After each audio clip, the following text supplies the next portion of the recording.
I calabresi e i siciliani avevano il treno a mezzanotte. Adesso ve lo tolgono. Conte se lo porta sempre a spasso. In futuro non si può mai sapere. Forza Napoli sempre, raga. Da ieri l'Inter è ufficialmente campione d'Italia. Abbiamo chiesto ai tifosi del Napoli un messaggio per i tifosi nerazzurri dopo la vittoria dello scudetto. Sentite come ci hanno risposto. Si divertono quest'anno, l'anno prossimo ci divertiamo noi. Complimenti, quest'anno l'avete giocato da solo, quindi complimenti. Ci vediamo l'anno prossimo. Avete vinto uno scudetto senza essere la squadra più forte.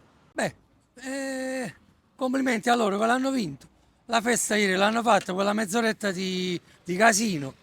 Poi tutto a nanna, che poi c'aveva i calabresi e i siciliani avevano il treno a mezzanotte e dovevano tornare a casa, quindi più di tanto non hanno potuto fare.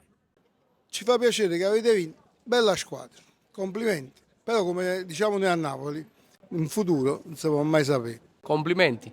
Auguri. Auguri per loro, sono contento, se lo sono meritati. Complimenti, io sono del pensiero che l'Inter è una squadra veramente forte, veramente molto molto forte. E a differenza del Napoli, o comunque anche delle altre squadre, anche del Milan, comunque ha dimostrato che con le squadre piccole soprattutto dominava con le squadre piccole, perché comunque con squadre grandi l'Inter non ha portato tanti punti. Alla fine col Milan ha perso entrambe le partite, ha pareggiato una volta col Napoli, ha perso. Quindi alla fine ha fatto quello che doveva fare. Conte se lo porta sempre a spasso all'allenatore dell'Inter. Adesso ve lo tolgono.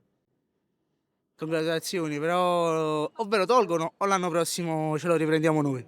Complimenti e ci vediamo l'anno prossimo.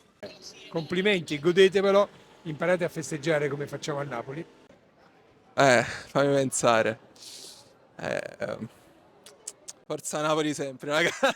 Non so che dire. Auguri ai tifosi interisti sani, ok? Per il resto stendiamo un velo.